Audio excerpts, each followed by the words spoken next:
शेतकरी, कृषी विभागाचे, पणन मंडळाचे सगळे माननीय सदस्य, माननीय जे कोण आता उपस्थित असतील ऑनलाईन, ते सगळे माननीय काय म्हणतात त्याला, माननीय सगळे सर्व प्रशिक्षक म्हणा, प्रशिक्षणार्थी.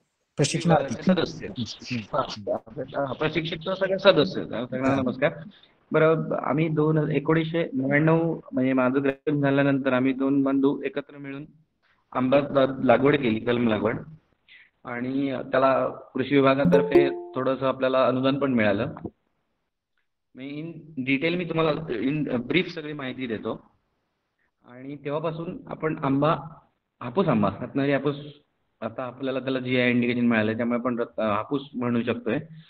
आणि आम्ही त्याचा प्रोपगंडा रत्नागिरी म्हणून करतो, देवगडवाले देवगड म्हणून करतात. ते 5 जिल्ह्यातले वेगळे हापूस म्हणून आम्ही त्याला नाव देऊ शकतो. त्यामुळे हापूसची लागवड आपण केली, कारण ह्या टेरिटरीत जो आंबा होतो, ह्या क्लायमेट आणि टेरिटरीत मधल्या आंब्याला जे टेस्ट, फ्लेवर, अरोमा जी आहे ती भगवंताच्या कृपेने बाकी कुठेही मिळत नाही.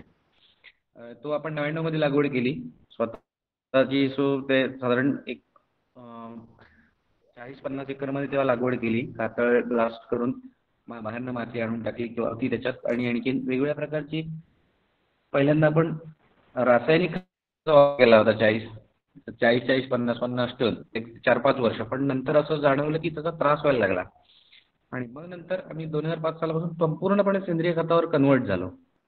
आणि सेंद्रिय खत, पूर्णपणे सेंद्रिय खत स्वतः तयार करायचं, ते बेड तयार करून ते आपण डिकम्पोज केलेलं खत वापरतो.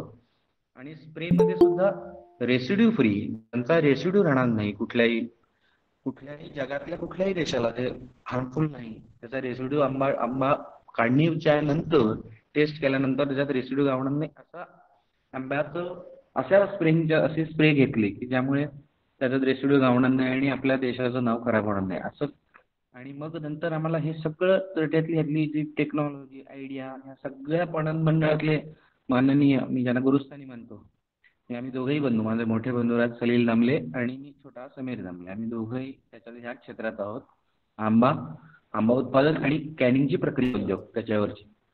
तर आम्ही दोघंही ज्यांना म्हणतो ते मिलिंद जोशी साहेब आमचे, त्यांनी आम्हाला भरपूर याच्यात खूप गुरुसारखं सहाय्य केलं. ते आमचे गुरु त्या स्थानीच आहेत, आणि सगळं पूर्ण आम्हाला त्यातलं शिकवलं. एक्सपोर्ट म्हणजे काय, how to promote your export कसं करायचं, त्यांच्या क्वालिटी कशा लागतात, त्यांचे पॅरामीटर्स काय असतात, त्यांना कसं फॉलो करायचं, वेगवेगळ्या मीटला आम्हाला त्यांनी गाईड केलं.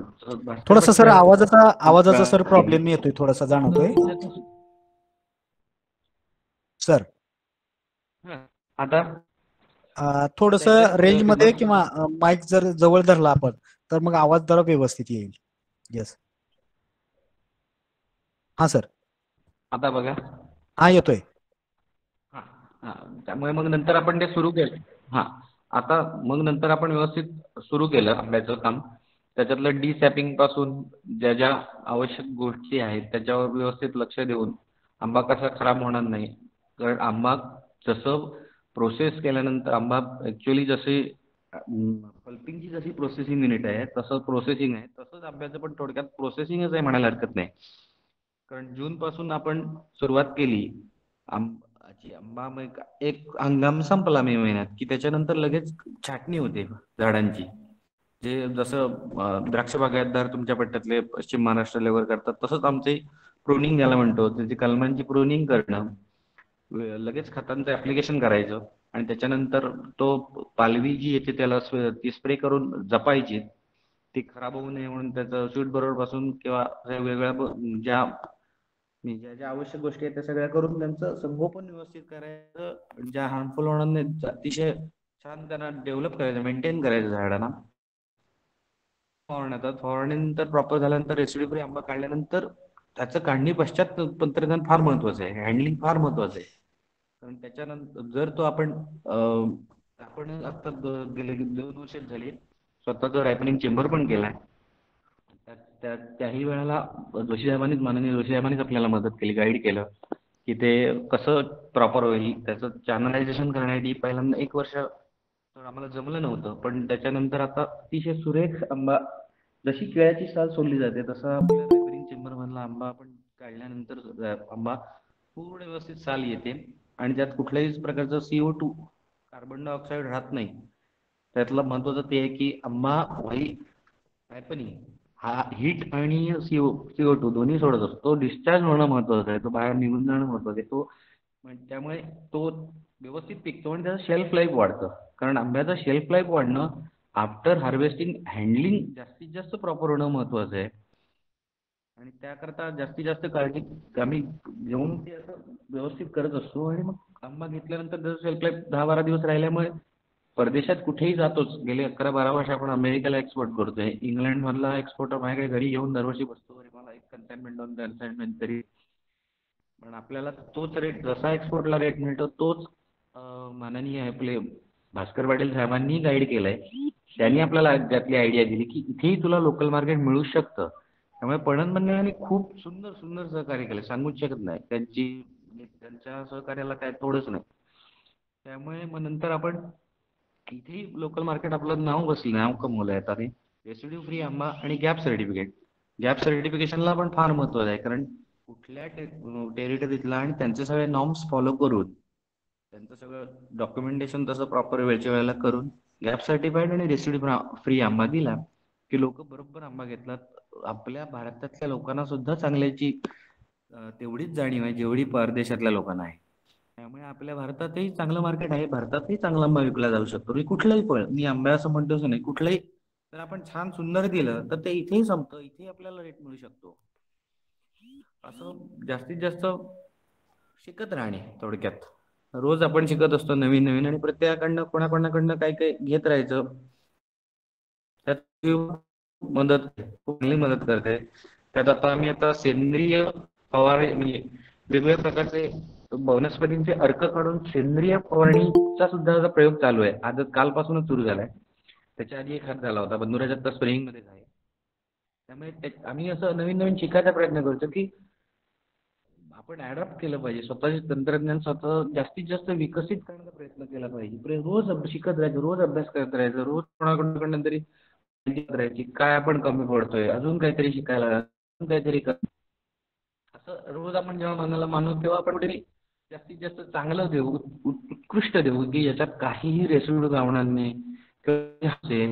ज्याच्यात महत्वाचं म्हणजे कॉस्ट ऑफ प्रोडक्शन कमी येईल. आता स्प्रेइंग कॉस्ट आमची खूप हाय होते, कारण कुठलेही मोलॅक्युल्स घ्यायला गेलं आता त्याचं मायक्रोन्युट्रिएंट स्प्रे घ्यायलाच लागतात. कारण त्याच्यामुळे कातळातली बाग असल्यामुळे, त्यांची माती गुणधर्म जास्त नसल्यामुळे किंवा खाणं आपण आता तेवढं देऊ शकत नाही. हो, पाण्याचं प्रॉपर नियोजन होत असलं तरी सुद्धा ते आम्ही त्याच्यात कमी पडतोय.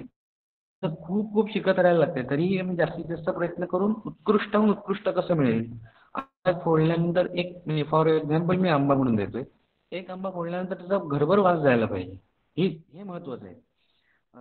असं जास्तीत जास्त प्रयत्न करत असतो. त्यामुळे असं म्हणजे काय मी म्हणतात ना, आता सर जसं म्हणाले, हावळे साहेब जसं म्हणाले की यांनी खूप काम केलं वगैरे, असं नाही. आम्ही शिकत दोघंही आम्ही बनवून शिकत आहोत, शिकतच राहणार. लोकांकडनं मार्गदर्शन येत राहणार, सल्ले येत राहणार, खूप टेक्नॉलॉजी नवीन नवीन येत राहणार. कोण कोण चांगलं चांगलं माहिती देतील. पण आपले जे जुनी लोकांची जी पद्धती आणि नवीन लोकांनी विकसित केलेल्या पद्धती यांची सांगड घालून आपल्याला जास्तीत जास्त चांगले लीड मिळवायचे. उत्कृष्ट कंझ्युमर हा ग्राहक आहे, तोच देव आहे आपला. मग त्याला जास्तीत जास्त उत्कृष्ट कसं देता येईल आंबा किंवा कुठलाही फळ, किंवा पल्प असला तरी तो जास्तीत जास्त कसा उत्तम देता येईल याचा आमचा प्रयत्न असतो. त्यामुळे प्रयत्न चांगला करत राहणे एवढं आपल्या हातात. आणि आणखीन ह्याच्यात आम्हाला IIHR बँगलोरचे डॉक्टर रवींद्र सर यांनी सुद्धा अर्कशाखा निवारक आपल्या बागेतच पहिला त्याच्यावर रिसर्च केला. म्हणजे आणि तो सक्सेसफुल झाला. ते डिपिंग ग्रेडला 100% रिझल्ट मिळतात.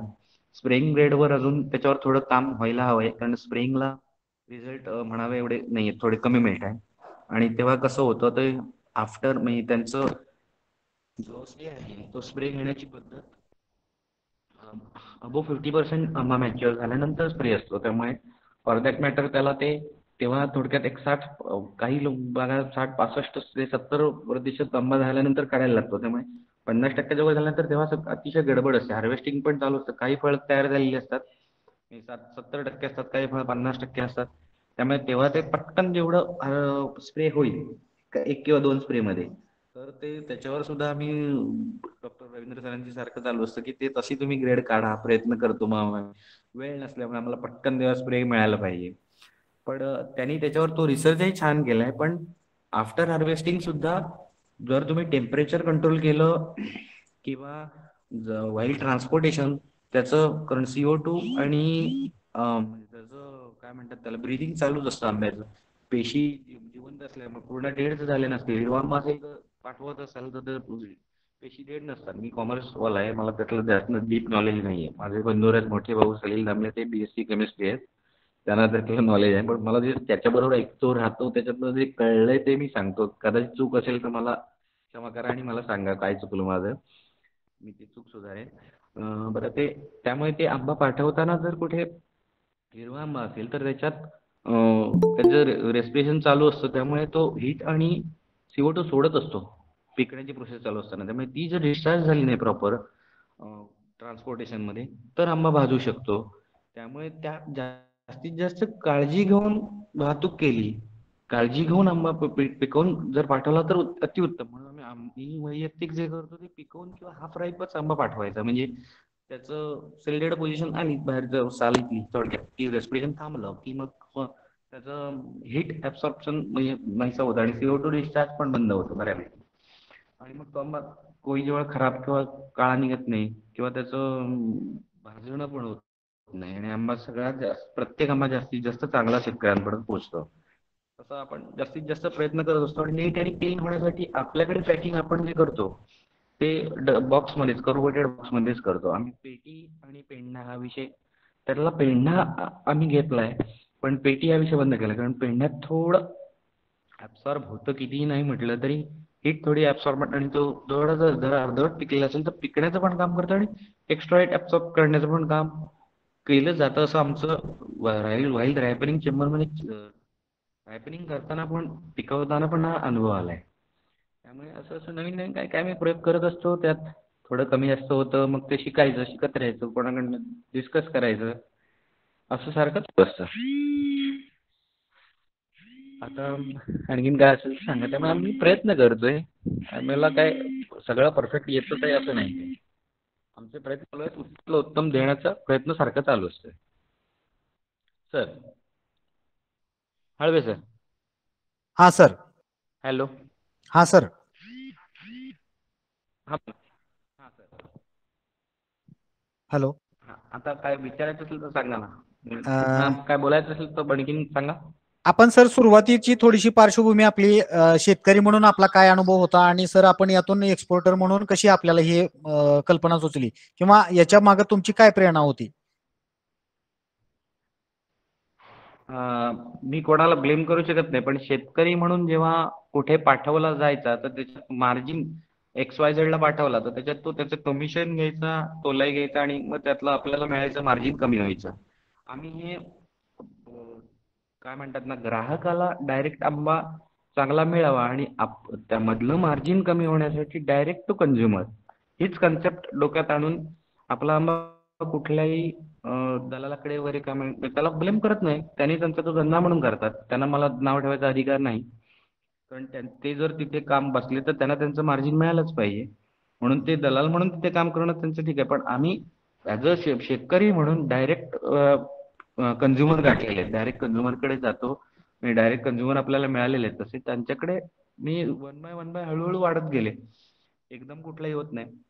आपण त्याच्यात पडलो की नवीन नवीन कस्टमर आपल्याकडे अप्रोच होत जातात, चांगली क्वालिटी सप्लाय देत राहिलं की. पण डायरेक्ट कंझ्युमर, त्यामुळे मधली चेन ब्रेक झाली आणि आपला मार्जिन रेशो वाढला, प्रॉफिट मार्जिन रेशो. अच्छा. सर, बरोबर. त्यामुळे मग आणि याचं मग ते सर आपण, त्यामुळे हा बोला आम्ही जास्तीत जास्त बोला बोला सर. हा. आणि आणखीन एक महत्वाचं म्हणजे खोका एक्सपोर्ट जेव्हा करतो तेव्हा एक्सपोर्ट करताना आम्ही खोक्यावर पण भरपूर अभ्यास केला आणि अजूनही करतोच आहोत. पण त्याच्यातलं बाहेरनं दिसायला जसा खोका डिसेंट पाहिजे तसा त्याचा बॉटम असतो, त्याला वॉटर रिपेलंट पेपर वापरावा लागतो. बरोबर. वॉटर रिपेलंट पेपर वापरल्यामुळे काय होतं की विमानातलं जे ड्रॉपलेट येतात अच्छा. एसीचे ते ड्रॉपलेटमुळे असा मॉइश्चर म्हणजे असं शेवटच्या तळातले बॉक्स नरम पडायचे आणि आंबा खराब व्हायचा, डॅमेज व्हायचा. ते वॉटर अच्छा. रिपेलंट पेपर वापरल्यामुळे आंबा सगळ्याचा सगळा चांगला जातो, व्यवस्थित राहतो आणि बॉक्स पण चांगला राहतो. असं बरोबर. बारीक बारीक शिकत राहायला लागतं सारखं. आणि मग चांगले आमचे मित्र परिवार भेटतात चांगले वॉटर रिपेलंट आमचे. तुमच्या पश्चिम महाराष्ट्रातले माझे खास मित्र आहेत, हातकणंगल्याचे सावंत साहेब, त्यांच्याकडनं अच्छा. बॉक्स आपण घेतो. खूप छान अरे वा. बनवून देतात आपल्याला. हो. छान. मस्त मस्त. प्रशिक्षणार्थींना पण विनंती आहे की तुम्ही काय तुमच्या असतील शंका किंवा तुमचे काय मनात काय असे आणखी विचारावं असं वाटत असेल तर आपण जरा डायलॉग सरांशी साधावा. एक ओपन डिस्कशन साठी आपण बिलकुल हा बिलकुल. विषय इथं ओपन करूया. प्रत्येकाने आपल्या काही शंका किंवा हो प्रत्येकाने चालेल. ऍक्टिव्हेट म्हणजे हे व्हा, ऍक्टिव्ह पार्टिसिपेशन घ्या. एक प्रक्रिया उद्योगदार म्हणूनही सरांची एक चांगली कारकीर्द आहे आणि प्लस उत्पादक म्हणूनही, म्हणजे उत्पादक टू विक्रेते असे आणि प्लस पुन्हा व्हॅल्यू एडिशन याच्यामध्येही सरांनी काम केलेलं आहे. तर त्या अनुषंगानं आपण आपले प्रश्न किंवा काय आणखी विचारायचं असेल तर विचारा.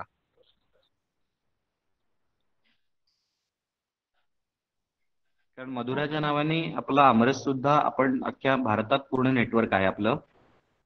अच्छा. आणि हा सर. जीआय इंडिकेशन झाल्यामुळे आता कसं टेस्ट फ्लेवर मध्ये आपली मोनोपोली झाली थोडक्यात. त्यामुळे आम्ही चांगलं जास्तीत जास्त देतो. वारणा ॲग्रो सारखे चांगले आपले पश्चिम महाराष्ट्रातले वेंडर झालेले आहेत. त्यामुळे आणखीन म्हणजे मी ह्याच्या माध्यमातून शेतकऱ्यांना आवाहन करतो की आम्हाला आणखीन कुठनं ऑर्डर असेल चांगली आम्रखंड बनवणारी वगैरे तर आम्हाला ते अच्छा. मिळवून द्या. नाही, नक्कीच नक्कीच सर, हा मी आम्ही रागावू नक्की नका प्रयत्न की करू. हा, कारण माझंही तेच काम, माझं मागणं हे काम आहे ना.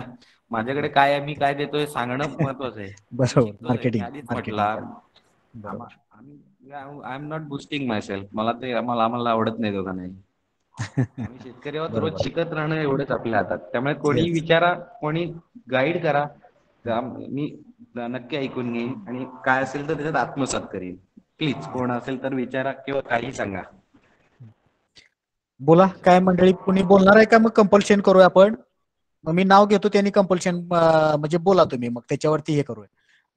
मला वाटतं ओपनली तुम्ही स्वतःहून तुमच्या मनातून जर आल्या गोष्टी तर त्या जास्त हे होतात. अभिजित हा, दावणे, त्याच्यात मजा असते. मलाही तुम्ही कळायला छान. ऍक्टिव्हली लोक आहात का जाग्याला? हॅलो, माझा आवाज येतोय का सगळ्यांना? हो सर, आहे की. हा बोला. तुम्ही काय विचारावं अशी अपेक्षा आहे सरांची. तुम्ही जरा थोडस बोलून पार्टिसिपेट व्हा.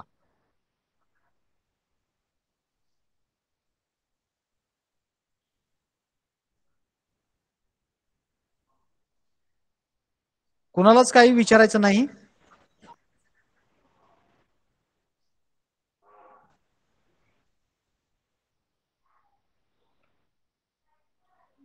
सर, प्रक्रिया उद्योगाच्या अनुषंगानं थोडस आपली पार्श्वभूमी आणि हे जरा उल्लेख केला तर बरं होईल सर. म्हणजे कसा प्रवास केला आपण, म्हणजे कसं सुचलं आणि सुरुवात कुठून केली आपण, आणि याची प्रेरणा तुम्हाला कशी हो मिळत गेली आणि मग तुम्ही त्यातून कसे घडत गेला, याच्यावर थोडस सर आपण बोलावं. हो चालेल, बिलकुल. हा. माझे मित्र आहेत इथे रत्नागिरीतच. एक मोठा त्यांचा विजय स्टील मॅन्युफॅक्चरिंग म्हणून त्यांचा कपाटाचा व्यवसाय आहे आणि त्यांचा विशाल नावाने आंबरस पण येतो. थोड्या वेळाने करतो. माझे परम स्नेही माझे परम स्नेही शैलेश पेडणेकर यांनी आम्हाला ते, माझे ते मित्र आहेत खास, त्यांनी आमच्या दोघांचे भाऊंचे बंधूंचे माझ्या, तर त्यांनी गाईड केलं की अरे तू प्रोसेसिंग का नाही करत. कारण आंबा नंतर काय होतं, आंबा एकदम होतो, क्लायमेटिक कंडिशन्स आपल्या हातात नसतात. त्यामुळे कंट्रोल करणं आता सुद्धा खूप, आज सुद्धा सकाळ एकदम ढगाळ वातावरण होतं आणि मग असं ढगाळ झालं की थोडंसं फ्रूट हॉपर तुडतुड्याचा त्रास होतो किंवा थ्रिप्सचा त्रास होतो. सारख्या स्प्रे बी घेत बसायला लागतं, कंटाळा येतो, त्याला काय पर्याय नसतो. आणि मग त्यामुळे आणि पाऊस यंदा प्रॉब्लेम झाला, त्यामुळे आंबाचं उत्पादन उशिरा येतं. ओव्हरऑल काही बेल्टमध्ये लवकर येतं, काही बेल्टमध्ये उशिरा येतं.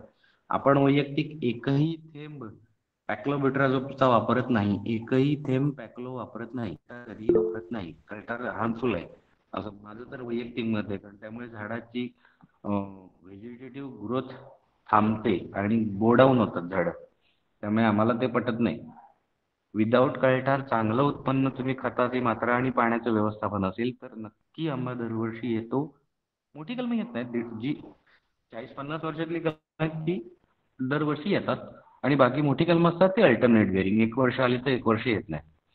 पण आम्ही तरी वैयक्तिक असं करतो, काय ऍप्लिकेशन करत नाही. कोणी करावं न करावं मी कोणाच्या वैयक्तिक आयुष्यात जात नाही.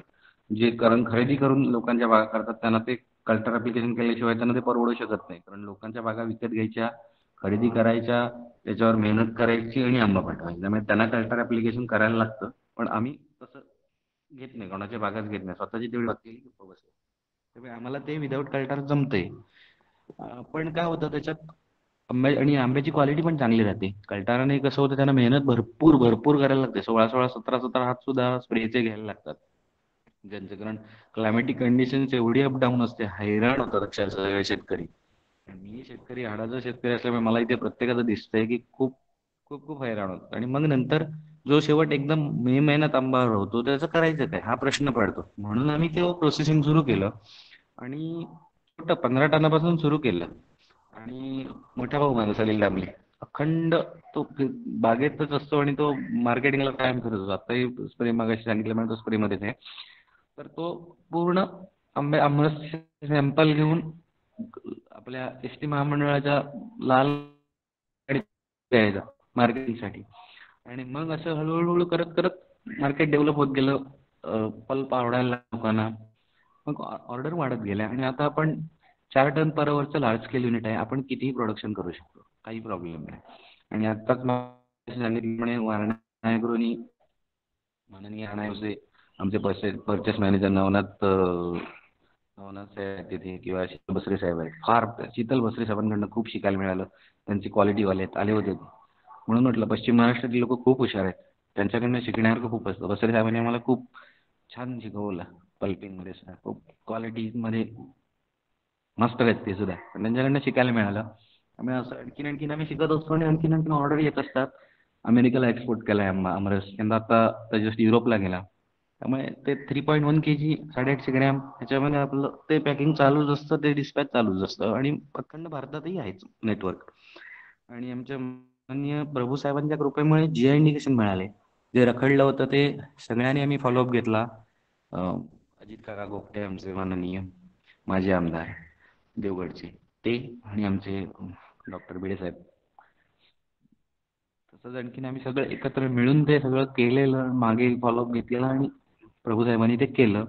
त्याच्यात अर्थातच पणन मंडळाचं अमोल अनमोल अनमोल अनमोल काय सांगूच शकत नाही, त्याचं मोलच होऊ शकत नाही, एवढं सहकार्य मिळालं. त्यामुळे सगळ्या मीठ घेऊन GIचं एकदा फॉलोअप झाला आणि ते पुरं झालं. त्यामुळे आता अशी अवस्था आहे की रत्नागिरी जिल्ह्यात कसं ह्या 5 जिल्ह्यात जास्तीत जास्त युनिट जेवढी होतील तेवढं जो नंतर आंबा उरतो, एकदम आंबा होतो मार्केटमध्ये सगळीकडे एकदम लोड येतो आंब्याचा आणि मग तेव्हा प्रोसेसिंगलाच न्यायला लागतो. काही वेळा पाऊस पडतो, मग तो ट्रान्सपोर्टमध्ये खराब होऊ शकतो. मग त्याचं पल्पिंग युनिटला ते टाकून त्याच्यात मग काहीतरी वेळ थोडंफार मिळू शकतं. म्हणून जास्तीत जास्त प्रोसेसिंग युनिट आमच्या एरियात आम्ही ते चालवतो आहोत.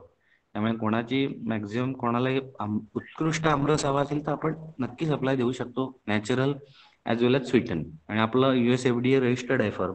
अमेरिकेचे टायअप असल्या अमेरिकन गव्हर्नमेंटचे टायअप असल्यामुळे आपला आमरस 25 ब्रिक्सचाच असतो. इझी ओपनमध्ये येतो, तो एक्सपोर्टसाठी असतो तो. अदरवाईज सगळ्यांचाच असा असतो, 26 ते 27 ब्रिक्सचा असतो. कारण त्यांचे US FDAचे नॉर्म्स आहेत की त्यांना 25 ब्रिक्सच्या वर दे आर नॉट अलाविंग. त्यामुळे आपला तो 25 ब्रिक्सचा असतो तो एक्सपोर्टसाठी. आणि बाकी इकडे जो आपल्या भारतात आहे तो सगळ्यांचा जसा बाकी सगळ्या आमरसवाल्यांचा जसा असतो 26-27 तसा स्लाईड जरा गोड असतो. प्युअर काम करायचं, बाकी कारण ते शुगर ॲज अ प्रिझर्वेटिव्ह, त्यामुळे आणखीन प्रिझर्वेटिव्हची कसलीही काही आवश्यकता नसते. त्यामुळे पल्पिंगमध्ये पण आपण जास्तीत जास्त उत्कृष्ट काम करायचा प्रयत्न करतोय. आणि कितीही काम जास्त असलं तरी आपण करू शकतो. सब्जेक्ट टू कंडिशन मार्चमध्ये आपण जर कुठलंही कॉन्ट्रॅक्ट केलं तर आपण त्याप्रमाणे ते करून देऊ शकतो. कारण त्या वेळेला करायला गेलं, मागायला गेलं तर आपण डायरेक्ट शेतकऱ्याकडनं आंबा घेतो. त्याच्यात मुळात आम्ही हाडाचे शेतकरी असल्यामुळे काट्या कलेक्शन सेंटरवरचा आंबा घेण्यापेक्षा आम्ही शेतकऱ्यांकडनं आंबा घेणं प्रेफर करतो. कारण त्याच्यात आंब्याची क्वालिटी हॅम्पर होत नाही, हापटला जात नाही. त्याचं जेवढं ट्रॅव्हलिंग जास्तीत जास्त हँडलिंग होईल तेवढं त्याचं खराब होतो. कारण त्याचा जो स्टॉक म्हणजे वरचं डेक आहे त्या डेकात असलेल्या चिकामुळे तर फ्लेवर आहे. त्यामुळे ते ते तुटलं नाही पाहिजे. जेवढा कमी हँडलिंग होईल त्याच्यात असेल तेवढा आंबा उत्कृष्ट आमरस होणार. जसा आंबा छान मिळणार तसंच आमरस उत्तम होणार. त्यामुळे आमरसातही आम्ही रोज रोज रोज जास्तीत जास्त उत्तम कसं करू हा प्रयत्न चाललेला असतो. Sir yes sir. आता सर एक तुम्ही उल्लेख केला होता की कल्टार फ्री आंबा उत्पादन आपण घेतोय. त्यामध्ये सगळ्यात महत्वाची की झाडाची अवस्था होय. जी आहे ती एक रोप अवस्था किंवा काय म्हणलं तुम्ही, छोट्या आकाराची जी झाड आहेत ती आणि मोठी झाडं. तर ह्याच्यामध्ये सर हं, काय नेमकं तुमचं काय ऑब्झर्वेशन आलं हं. बरं? मोठ्या झाडांमध्ये आंबे एक वर्ष म्हणजे अल्टरनेट बेअरिंग होतंय आणि छोटे जी झाडांचा आकार जर आपण ठेवू शकलो म्हणजे त्यात मग छाटणी करून किंवा असं काय वेगळं करून होय. किंवा अन्य काय कुठल्या कृती आहेत ज्या आपल्याला त्या झाडामध्ये अल्टरनेट बेअरिंग न होता नॅचरली कल्टार न वापरता त्या बिअर झाल्या पाहिजेत. आणि सगळ्यात महत्वाचं म्हणजे त्याच्यावरती इतर केमिकल किंवा फर्टिलायझरचा पण लिमिटेड उपयोग म्हणजे सेंद्रिय पद्धतीनं आपण जो म्हणतो तो ते उत्पादन घेणं हो कसं हो आपल्याला शक्य होतं किंवा काय नेमकं ते लॉजिक काय आहे त्याच्या मागे? तेच तर सांगतो कारण अबो साधारण आमचंच ऑब्झर्वेशन 60 ते 70 वर्षापर्यंतची कलमं आहेत. त्यांना तुम्ही जर प्रॉपर मेंटेन केलं तर कटिंग केलं असेल म्हणजे साधारण 40 फुटापर्यंत 30 ते 40 फुटापर्यंतची कलमं तुम्ही ती प्रुनिंग व्यवस्थित कटिंग वगैरे करू शकता जास्त प्रॉपर. आणि जी खूप जुनी आहेत 100 दीडशे वर्षापूर्वीची झाडं आहेत त्यांना अल्टरनेट बेरिंग त्यांना यंदा आली तर पुढच्या वर्षी येत नाहीत. 1 वर्षामध्ये गॅपच घेतात कारण त्यांना लागणारं जेवढा अन्न पुरवठा आहे तो किती खालून आपण जमिनीत दिला ना तरी तो पुरत नाही. 1 वर्ष अल्टरनेटच येतात असं आमचं ऑब्झर्वेशन आहे.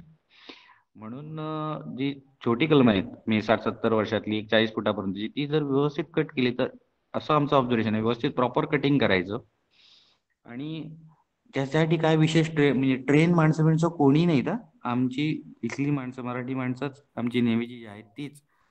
साधारण आंब्याचा फांदीचा नूर बघून लक्षात येतं. झाडाकडे बघितल्यावर लक्षात येतं.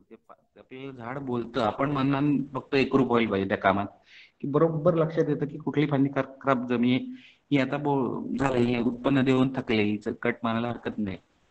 मग तेवढीच कट मारायची बाजूची ठेवायची आणि मग त्यांना मेंटेन करायचं. म्हणून मग कसा उपयोग आणि जास्त फक्त खतच घालायचं कारण ही आता 150 वर्षापूर्वी आमची झाडं आहेत. मी सगळ्यांकडे आंबा बागायत वेळेत खूप कुठे हो पूर्वी रासायनिक खतं होती. साधं टाळमाट करायची लोक पूर्वी म्हणजे टाळ म्हणजे आजूबाजूचा जे पावसाळ्यात रुजून यायचं तोडून टाकायचं बुंदा आणि त्याच्यावर फिरकी मारायची मातीची एवढंच काम करायचंय. पण तेवढं पोषक तत्व सगळी बाहेरची मिळायची. पण आपण आता कसं कमर्शियल ऍस्पेक्ट असल्यामुळे तुम्हाला आणखीन तयार करायला लागतं. म्हणून आम्ही स्वतःचं सेंद्रिय खत स्वतः तयार करतो. स्वतः बेड लावतो. स्वतः तयार करायचं. प्रायमरी सेकंडरी जे काय मॅक्झिमम त्यात घालायचं. सगळे प्रकार ते घालून सुंदर खत तयार करायचं आणि मग ते ऍप्लिकेशन करायचं. त्यामुळे यील्ड मिळतं आणि आमच्याकडे असं आहे की कंट्रोल मधली 25 फुटातलीच कलम 99 मधलीच बाग आहे. 99 2000 सालातलीच आहे. त्यामुळे 20 वर्षातलीच कलम असल्यामुळे ती अल्टरनेट दरवर्षी थोडी थोडी कलमं येतात. पण त्यामुळे 40-50 कलमांच्या भागातलं नुसतं ऑब्झर्वेशन आहे. त्याचा आमचा काय अजून अभ्यास नाही. पण तरी माझं असं मत आहे की 40-50 वर्षापर्यंतची कलमं असतील तर त्यांना दरवर्षी उत्पन्न घ्यायला हरकत नाही. आणि कल्टरची तर काहीच गरज नाही. व्यवस्थित सूर्यप्रकाश असेल ना प्रॉपर कटिंग असेल आत हवा पेटली सूर्यप्रकाश राहिला तर व्यवस्थित झाड देतं. आणि जीवन पाहिजे जसं एक आवाज महिना सर झाड आपला दीड तुटतोय. महिना आवाज फार मोहर कमी येईल येतोय. जर माती जर भरपूर असेल आता हॅलो आवाज आवाज सर कमी येतोय थोडासा. Hello hello. आणि हा. हा सर. हॅलो हा बोला सर. हां हां येस बस बरं माती जर भरपूर असेल कलमाच्या बुंदात एक 10 फूट वगैरे असे किंवा 5 फूट मातीच्या कलमाची बाग असतात त्यांना जास्त प्रॉब्लेम येत नाही. त्यांना पाणी थोडं उशिरा ॲप्लिकेशन सुरू केलं म्हणजे पाऊस पडून गेल्यानंतर डिसेंबरात जरी सुरू केलं तरी चालतं. साधारण मोहराचा फ्लश बाहेर आला की मग पाणी सुरू करायचं. तोपर्यंत 1-1.5 महिना त्यांना थोडा स्ट्रेस ताण द्यायचा. ताण दिल्याशिवाय ती मी एकदा यायला लागली की कारण इथं आत्ता कसं यंदा थोडं कसं ऑब्झर्व झालं आम्ही कातळातली बागा आहेत ना आमच्या वरच्या आमच्याकडची थोडी बागा काही म्हणजे कातळ पट्ट्यातली बाग आहे. तिथे मातीचं म्हणजे बुंदात माती कमी आहे त्यामुळे तिथे पाणी लगेच चालू करायला लागतं. 20 फुटातली जरी कलम असली तरी ते काही ठिकाणी पालवी आली, काही ठिकाणी मोहर आला. असं गंमत म्हणजे गेल्या वर्षी मोहर आलेल्या ठिकाणी पालवी आली आणि एका ठिकाणी गेल्या वर्षी मोहर आला होता, पण तरी पण ते पालवी नाही तर मोहरच आला. असं सगळं ट्रायल अँड एरर असतं, सगळं निराकात असतं, पण तरी ते येतं. उशीर आला तरी तुम्ही त्याचं कटिंग प्रुनिंग प्रॉपर असल्यामुळे, खतं असल्यामुळे जरी ती फेब्रुवारीत कलम आली तरी 2-3 महिन्यात व्यवस्थित आंबा होतो. लोकांना उगाच गडबड करून माझा आंबा लवकर यायला पाहिजे, लवकर यायला पाहिजे, कारण तेवढी क्वांटिटी येत नाही. हेच लोकांचा अभ्यास मला काय कळलेलं नाही अजून लॉजिक, की तुम्ही मार्चमध्ये आंबा पाहिजे म्हणता, पॅकलो मारता, पण किती किती हजार करा, ह्याला महत्व आहे ना. एक 2000 पेटी असतील तर त्याच्यातली तुमची 500 पेटी लवकर आली तर ठीक आहे, नाहीतर त्याच्यातलं तुमचं ते रेशो बसत नाही प्रोडक्शन आणि तुम्हाला येणारा खर्च आणि मिळणारं उत्पन्न, याच्यात तुम्हाला बॅलन्सिंग होत नाही. आम्ही ते करत नाही पॅकलो. मगाशी म्हटलं तसं विदाऊट पॅकलो होऊ शकतं, फक्त हे नियोजन, खर्चाचं नियोजन जमलं की झालं. म्हणजे काही गरज नाही वैयक्तिक, असं माझं मत पॅकलोची. आणि म्हणून आम्ही थोडं स्प्रेचे कॉस्ट जरा वाढतात, कारण रेसिड्यू फ्री काम असेल तर थोडं औषधं पण खूप महाग आहेत आणि मग ते ज्यांचा रेसिड्यू राहणार नाही तशीच औषधं घ्यायला लागतात. आणि बाजारात आता आम्ही गव्हर्नमेंटला पण मागायला लागलो की तुम्ही आम्हाला थोडी त्याच्यावर सबसिडी द्या, सगळ्या शेतकऱ्यांना, सगळ्या, की सबसिडाईज रेटमध्ये ती औषधं मिळू देत. आणि म्हणून ते ते गव्हर्नमेंट काम करेलच, पण मीनवाईल आम्ही म्हणून काय केलं, यंदापासून आम्ही स्वतःच बंधुराजांनी इथे सगळ्या माणसांना आम्ही डिस्कस केलेलं आणि आमच्या कामगारांबरोबर डिस्कस करून असं ठरवलं की निसर्गात होणारच निसर्गाला स्प्रे करून बघितलं तर, म्हणून एक 10 दशपर्णी अर्काऐवजी पण त्याच्यात 25-26 प्रकारचे औषधी म्हणजे वनस्पती इथल्या त्यांचं अर्क तयार केलं आणि त्याचं एक हात मध्ये झाला आणि आता कालपासून दुसरा हात फवारणीचा चालू आहे. त्यामुळे तेही आम्ही नवीन काहीतरी शिकायचा प्रयत्न करतो की त्याचा काय उपयोग होईल आता तो कळेलच. ईश्वर करो आणि त्याचा जास्तीत जास्त चांगला उपयोग हो अशी प्रार्थना. पण तोही आम्ही अभ्यास करतो की जेणेकरून आमची कॉस्ट ऑफ स्प्रेइंग कमी होईल, कारण सगळ्यात जास्त कॉस्ट स्प्रेइंग मध्ये येते. ती कमी होण्यासाठी ज्या निसर्गातल्याच गोष्टी आहेत त्याच अप्लाय करून बघायच्या. म्हणजे आता कालच डॉक्टरनी आम्हाला सांगितलं की आमच्याकडे इथे थोडक्यात एक उदाहरण सांगतो तुम्हाला की आपला हा एक काजरा म्हणून फळ येतं, त्या काजऱ्याची बी अतिशय ही आहे, विषारी आहे. म्हणजे आम्ही काजऱ्याची फळं टाकलेली आहेत त्याच्यात, त्यामुळे आम्हाला असं वाटतं की ते थ्रिप्सला थोडं असं ते कंट्रोल होईल. थ्रिप्स त्याचं त्याच्या त्या रेस्पिरेशन काय म्हणतात त्याला, नर्वस सिस्टीमवर थोडा परिणाम होऊन तो थ्रिप्स थोडा थोडा बघूया. आता कालच ऍप्लिकेशन झाले, काय त्याचा रिझल्ट मिळेल काय. पण येस. असं म्हणजे असं थोडक्यात सांगायचं तर आपण निसर्गातनं पण जास्तीत जास्त शिकण्यासारखं आहे आणि ते त्याच्यात थोडक्यात आयुर्वेदाचा प्रसार होतो या. आणि आम्ही असं ऑब्झर्व केलं की गोमूत्र पासून जे बनवलेलं जीवामृत होतं, ते जीवामृत डिकम्पोजिशनला अतिशय उत्तम आहे. जी शेळी लेंडी आमच्याकडे आम्ही नंतर घातल्यानंतर खतात शेळी लेंडी जर घातली तर बेडमध्ये डिकम्पोस्टला वेळ लागतो आणि जीवामृताचं ऍप्लिकेशन केलं असेल तर ते जीवामृतातले जीवाणू विदिन 21 डेज पूर्ण डिकम्पोज करतात. हा आमचा गेल्या वर्षीचा अनुभव आहे. त्यामुळे खतात आम्ही जीवामृत वापरतो खत तयार करताना बेडवर, आणि त्याचा चांगला उपयोग होतो. तर सारखा म्हणजे काय काय शिकतोय आणि जास्तीत जास्त आयुर्वेदिककडे जायचा प्रयत्न आहे, निसर्गाशी जवळ जाण्याचा प्रयत्न आहे. नैसर्गिक स्वरूपातली केमिकल, केमिकल फ्री म्हणता येणार नाही, नैसर्गिक स्वरूपातली केमिकल आपल्याला अप्लाय करायची जास्तीत जास्त, की जी that should not be harmful to anyone. असा आमचा प्रयत्न आहे. कारण हे जे लोक जे म्हणतात केमिकल फ्री, केमिकल, कारण आयुष्य हेच केमिस्ट्री आहे.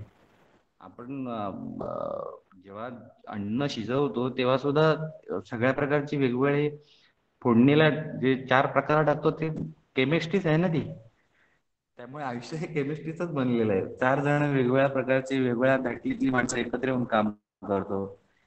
It's a sort of chemistry. त्यामुळे आयुर्वेदिक स्वरूपातली केमिस्ट्री जी हार्मफुल आहे त्याचा रेसिड्यू राहणार नाही, म्हणून आम्ही म्हणतो की रेसिड्यू फ्री, ऑर्गॅनिक म्हणू नका, रेसिड्यू फ्री बघा. ऑर्गॅनिक होऊ शकतं पण त्याच्यात अभ्यास व्हायला पाहिजे, म्हणून आम्हीच सुरुवात केली या अभ्यासाला. आता बघूया काय त्याचा रिझल्ट मिळतंय असं. आणि ओके, ते खूप छान शहासाहेब सर. पण त्याच्यात आहेत, ऍक्टिव्ह आहेत. बोला बोला हो, सर. शहासाहेब आहेत, खूप ऍक्टिव्ह. अच्छा. नाहीत पण इथे एक शहासाहेब म्हणून आहे, ते पण खूप जैविक तंत्रज्ञानावर भरपूर खूप लोकांना त्यांनी गाईड केले. खूप खूप प्रचंड काम आहे त्या माणसाचं, फार ग्रेट आहेत ते पण. त्यामुळे असं प्रयत्न चालू आहे, शिकत आहोतच. खूप छान हा सर. बोला सर. अन्नद्रव्य व्यवस्थापन सर, मग त्यामध्ये सेंद्रिय व्यतिरिक्त सर आपण कुठलंही प्रकारचं खत वापरत नाहीत किंवा मग काही थोड्या प्रमाणात आपण वेगळं किंवा त्याच्या अनुषंगानं तुम्ही अन्नद्रव्य व्यवस्थापन मग वेगळं काय करता आणखी? मायक्रोन्युट्रिएंटचे स्प्रे देतो आपण, बर. आणि मायक्रोन्युट्रिएंटचे स्प्रे देतो, आणि प्लस आता थोडक्यात सांगायचं तर आमटी भात, म्हणजे मी साधं लॉजिकली बोलतो, रागवू नका. डाळ हा. भात भाजी पोळी असं आपण सगळं खातो, तर त्याच्यात मूळ डाळ भात जास्त लागतो आपल्याला, आणि त्याच्यात तोंडी लावायला लोणचं असतं, तसं तोंडी लावायला मायक्रोन्युट्रिएंट्स आहेत. जेवढी आवश्यक तेवढीच मग ती फक्त स्प्रे मधून देऊन सोडतात. छान. किंवा पूर्ण रासायनिक खत नाही असं नाही. आता थोडक्यात सांगायचं तर आम्ही सेंद्रिय कर्ब वाढवण्यासाठी जिथे 2 टोपल्या आपल्या, म्हणजे 20 किलो, फॉर एक्झाम्पल 20 ते 25 किलो किंवा 30 किलो खत घालत असो सेंद्रिय, तर तिथे लागलं तर एखादा किलो 10-26-26 किंवा 12-32-16 वगैरे असं घालतो, की जे तुमचं NPK, आमटी भात पोटभर मिळण्यासाठी तो आमटी भात द्यायला पाहिजे ना. बरोबर. मग तेवढंच फक्त क्वांटिटी कमी पुरते. थोडक्यात सांगायचं तर ठेचा जरासा लावला तरी पुरतो, तर जास्त लागत नाही खायला. तोच प्रकार आहे. त्यामुळे 25 की 30 किलो सेंद्रिय खत असेल तर एखादा किलो रासायनिक खत खूप होतं झाडाला, आणि त्याच्यात गांडूळ मरत नाहीत. आमच्याकडे असे एक वितीच्या पेक्षा मोठे गांडूळ असतात, झाड चांगली करंगळी एवढी. माती जिवंत, त्याच्यामुळे माती जिवंत आहे असं त्याला म्हणायला काय हरकत नाही. आपण गांडूळ वगैरे एवढे मोठ्या प्रमाणात नैसर्गिकरित्या वाढतात. हो. येस. त्यामुळे रासायनिक खत आवश्यक आहे, पण अगदी अल्प प्रमाणात. जास्त वापर असता कामा नये त्याचा. अच्छा, असं गरजेनुसार त्याचा वापर असं फक्त आपण केला हा. पाहिजे. बरोबर. अतिशय कमी मात्रा कमी पाहिजे खूप, असं आमचं observation. Yes yes yes yes. जमिनी पोत नाही, जमीन छान. खूपच छान सर. खूप बरं वाटलं. या व्यतिरिक्त आहे कोणाची शंका का आपण कन्क्लुजनला येऊया? कोणाला काय बोलायचं आहे का?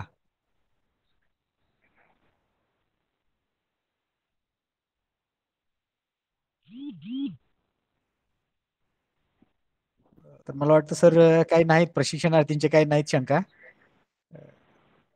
आपण या ठिकाणी सर अत्यंत चांगल्या त्यांना माझा पद्धतीनं. नंबर देऊन ठेवतो कधी. येस येस, मी नंबर सर शेअर हो, करतो माझा आपला फोन नंबर, फोन प्रशिक्षणार्थींना आमच्या नंबर. ग्रुपवरती. हा. हा.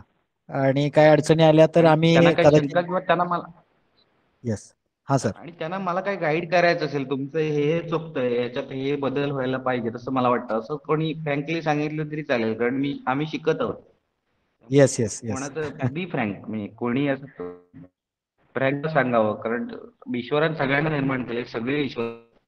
त्यामुळे असं डायरेक्ट ज्ञान घेऊन आलेलं नाही, सगळे शिकतच आहोत. त्यामुळे एखादा पश्चिम महाराष्ट्रातला शेतकरी खूप मला काही ज्ञान देऊन जाऊ शकतो, नक्की देऊन जाऊ शकतो, 100%. त्यामुळे मी त्यांना आव्हान करतो की कोणी असे काय गाईड असेल मला गाईड करा, ह्याच्यात अजून कसं आम्हाला सेंद्रियकडे अजून कसं जाता येईल किंवा काय होईल, असं डिस्कशन तर करायला काय हरकत नाही. काय त्याच्यात असेल तर बिलकुल सल्ला द्या.